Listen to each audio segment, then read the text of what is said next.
One Piece é uma história que guarda muitos mistérios desde o começo da obra. Alguns pequenos, outros bem grandes, na verdade, e que talvez estivessem relacionados com tudo desde o princípio e a gente não percebeu exatamente. E é sobre eles que falaremos hoje.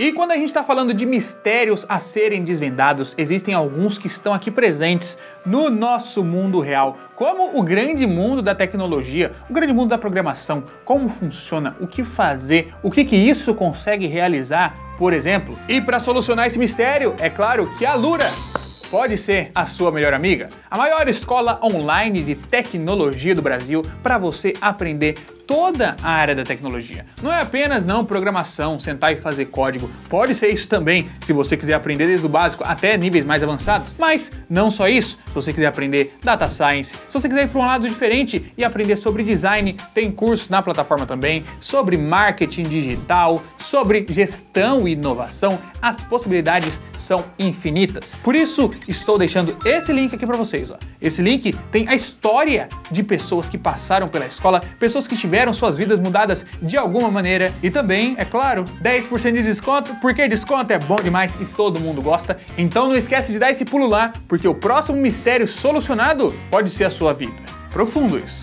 Profundo. Gostei. Gostei.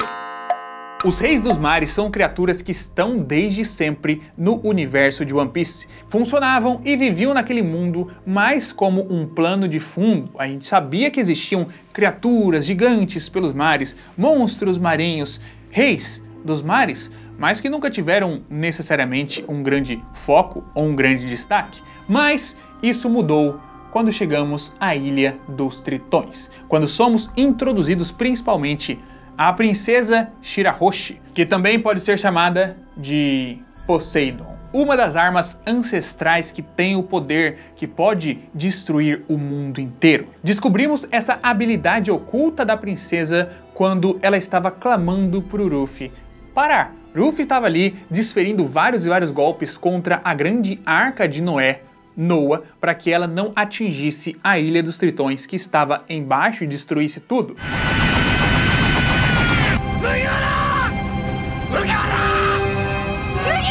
A princesa, desesperada, vendo o Ruffy sangrar, vendo o Ruffy quase morrer para fazer isso, pede para que ele pare e a arca acaba sendo parada. Nesse momento, vemos um grupo de reis dos mares simplesmente colossais, segurando aquele barco através de correntes.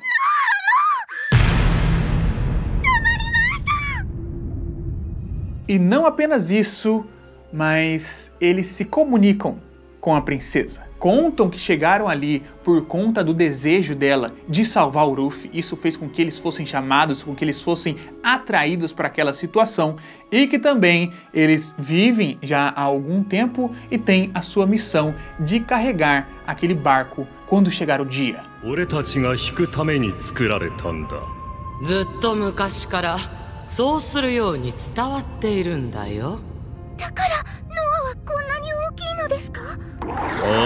O grupo conversa um tanto sobre essa profecia, sobre esse dia prometido, falam também sobre a própria Poseidon, que aparece de não sei quantos e não sei quantos anos e agora está ali na frente deles.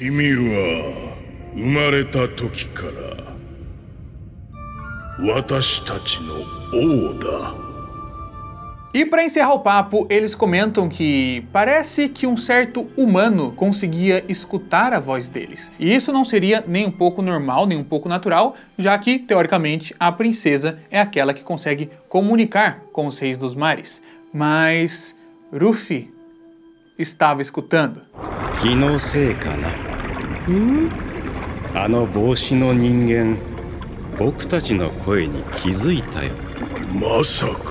A gente vê o Ruffy sentindo uma presença ou talvez escutando vozes muito de longe e ele até fica meio encucado, tentando entender de onde está vindo, quem está proferindo aquelas palavras. E então os reis comentam que aquela não seria a primeira vez que um humano conseguiu escutar as suas vozes. E esse outro humano foi algum tempo atrás.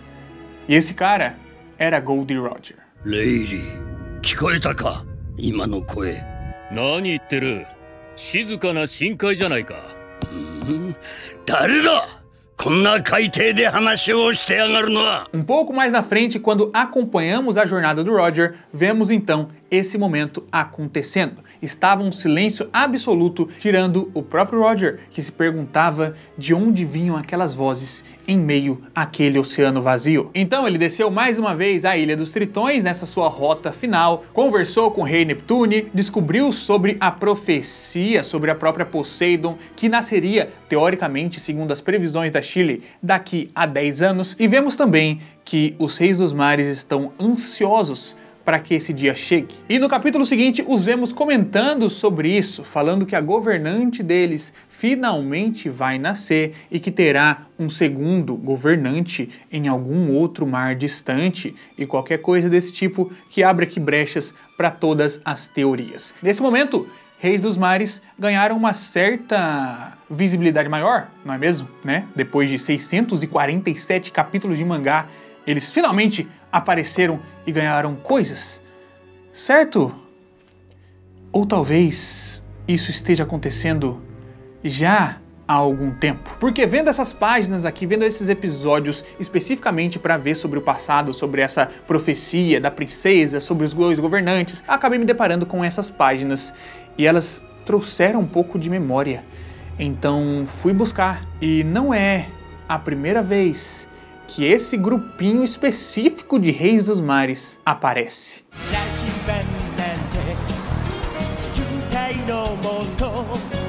Inicialmente, vamos colocar nomes em todos eles que aparecem aqui, segurando a Noa. No canto inferior direito, temos aqui esse bicho com os olhos bugalhados e esses dentes pra frente, que eu gosto de chamar de sapo. Ele tem a cara de um sapo, ele parece um sapo e eu gosto de chamar ele de sapo. Em cima dele temos o Rei dos Mares, Bocão, porque ele tem um bocão, eu acho que isso já é bem autoexplicativo, e tá sempre com essa cara até um pouco suspeita, é uma cara que dá um pouco de medo por conta desse sorrisão dele. Do lado do bocão temos o Rei dos Mares maquiado. Eu particularmente gosto muito dele, talvez seja o meu favorito ou o meu segundo favorito, que ele tem esse topetinho maravilhoso aqui pra cima, como se fosse um pedacinho de um coque, até preso o cabelo dele, e tem essas duas marcas redondas aqui, como se fosse um blush de maquiagem, que deixa ele simplesmente fabuloso. Ao lado dele temos o Rei dos Mares Búfalo. Não me pergunte por quê, mas eu acho que ele parece com um búfalo de alguma forma, ou touro, se você quiser, pode ser Rei dos Mares Touro, porque ele tem uma cara assim de bovino, ele tem esses dentão aqui que vem pra baixo, não que algum bovino tenha isso, mas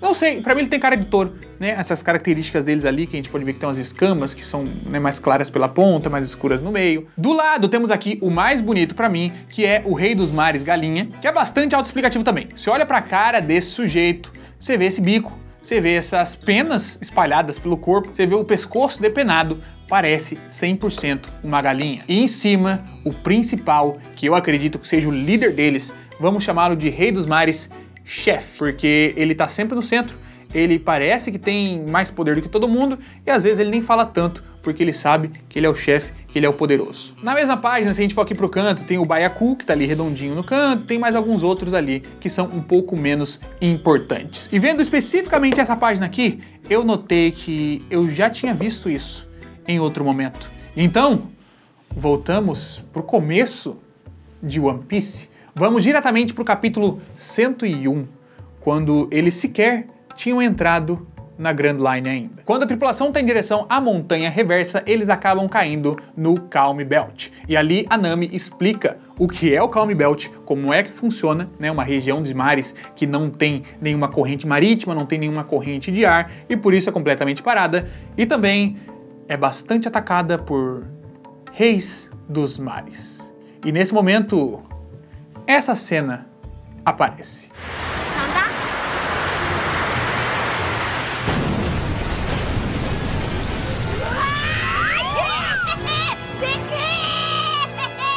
Meu irmão, olha esse enquadramento e compara com o que tivemos na Ilha dos Tritões. É tão parecido que até mesmo o próprio Rei dos Mares Chefe está na mesma posição, na exata mesma posição. Mas o que entregou pra mim foi o Galinha, porque ele tem uma cara muito única, ele tem um design muito único. Não é aquele tipo de coisa que, sei lá, se você for desenhar um passarinho, você acaba desenhando daqui a 20 anos um passarinho parecido, mas esse aqui é um passarinho completamente diferente. É um bicho dos mares, com o pescoço pelado, com várias bolotas de não sei o que, com um design ultra específico. E ele aparece aqui no capítulo 101 e aparece depois, apenas no 647, antes sendo apenas uma criatura bestial, uma criatura irracional solta por aí, e agora tendo uma dimensionalidade muito maior, uma criatura pensante que talvez esteja viva até mesmo desde o período do século perdido, que traz a história do passado, do Joy Boy, de tudo que aconteceu, da princesa sereia antiga. Tudo isso eles sabem, eles estão carregando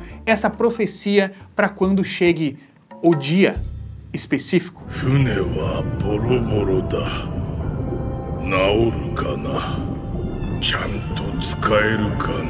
E reparando lá naquela imagem mesmo do capítulo 101, a gente tem vários e vários desses reis dos mares que a gente tem aparecendo posteriormente, tanto com a Shira Roxa agora, tanto como com o Roger. Na frente tem o chefe, na posição dele, com o barquinho em cima do nariz. Embaixo dele, a gente tem ali no cantinho o sapo, né, com a cara de sapo, os olhos bugalhados, dentão pra frente. Do lado do sapo, a gente tem ali, mergulhado um pouquinho na água, o Baiacu, que aparece naquele outro quadro, né, que né, ele não é tão importante, mas ele aparece do ladinho, ele é como se fosse aquele amigo mais chato que o pessoal não considera tanto. E ali no fundinho tem até mesmo o Rei dos Mares maquiado, com o seu coque bonitinho no cabelo, seu blush em dia. Não tem simplesmente como ser um acidente, não tem como você desenhar 5, 6 monstros iguais, casualmente, numa época, em um momento específico.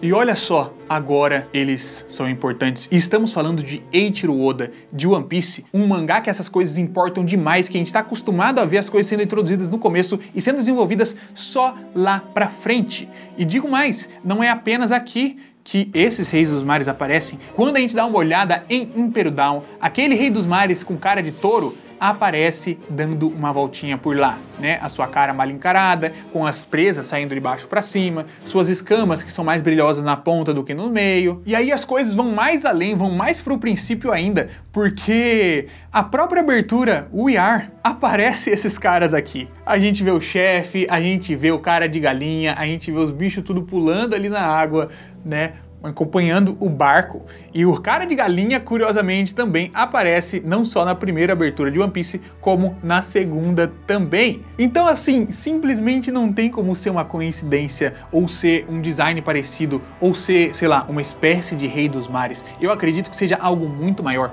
que esse grupinho que apareceu reunido aqui seja exatamente o mesmo grupinho que estava na Ilha dos Tritões, na época mais perto do presente. Mas a grande questão que fica, o grande mistério é: o que exatamente eles estavam fazendo aqui? Porque não é como se fosse perto da Ilha dos Tritões, que teoricamente eles ficam mais perto de lá, mas não necessariamente fiquem parados naquela região. Aqui é literalmente do outro lado do mundo, né? Se você pegar o mapa, a gente tem a Reverse Mountain, do outro lado tem a outro lado da Headline, que é onde fica a Ilha dos Tritões, naquela parte de baixo. Eles estavam do outro lado do planeta, e eles apareceram especificamente quando a tripulação do Luffy está conversando naquele mar calmo, né? Eles levantaram ali e ficaram até com umas interrogações no mangá, né? Tem umas expressõezinhas de interrogação, de exclamação que fica puxando da cara dos reis dos mares. Depois o chefe espirrou e eles conseguiram sair dali.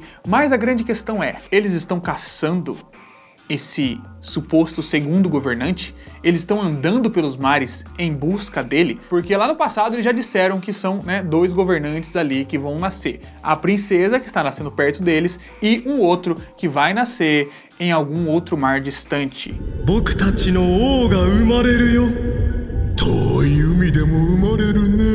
E é doido a gente ver esse tipo de frase, especificamente lembrando que no começo da história eles estavam num mar distante.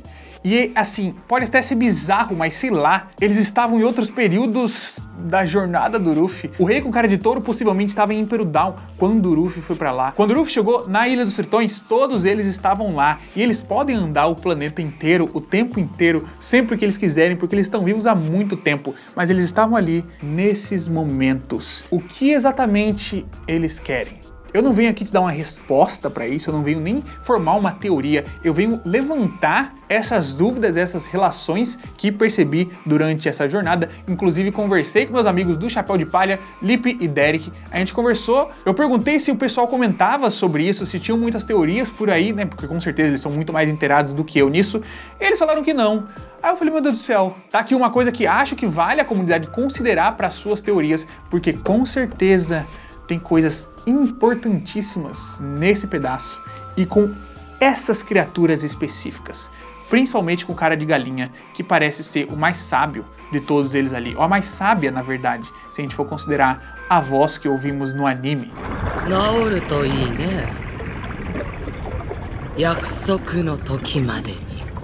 Por isso eu gostaria que vocês comentassem aqui nesse vídeo o que vocês acham exatamente que é o rolê desses bichos. O que eles estavam fazendo do outro lado do mundo? Eles estão acompanhando o Ruffy é, sei lá, o outro governante que estava para nascer, ou é outra pessoa que está ali por algum dos mares? Eu não sei, eu estou querendo muito teoria sobre isso para entender exatamente tudo que pode estar acontecendo. Né? A teoria mais básica de que pode ser o Ruffy, que eles estão acompanhando o Ruffy em toda essa jornada, tá aqui já, mas tudo pode ser muito além. E essas criaturas são fascinantes e sabem, possivelmente, de toda a história do mundo. E se eu fosse apostar, eu diria que nós os veremos em flashbacks do século perdido. Esse grupo de reis dos mares, não grandes, apenas peixinhos pequenos que cresceram no decorrer de todas essas centenas de anos carregando essa missão, para um dia que eles estivessem fortes e capacitados o suficiente, quando chegasse um momento, eles carregariam a arca. A pedido talvez diretamente do próprio Joy Boy, quem sabe? Enfim, deixe aí nos comentários, vamos debatendo, vamos discutindo, que eu acho que isso aqui é bem interessante e pode trazer muitas coisas legais. 誰かが生まれる。そして俺たちを超えていく。俺たちは早すぎたんだ。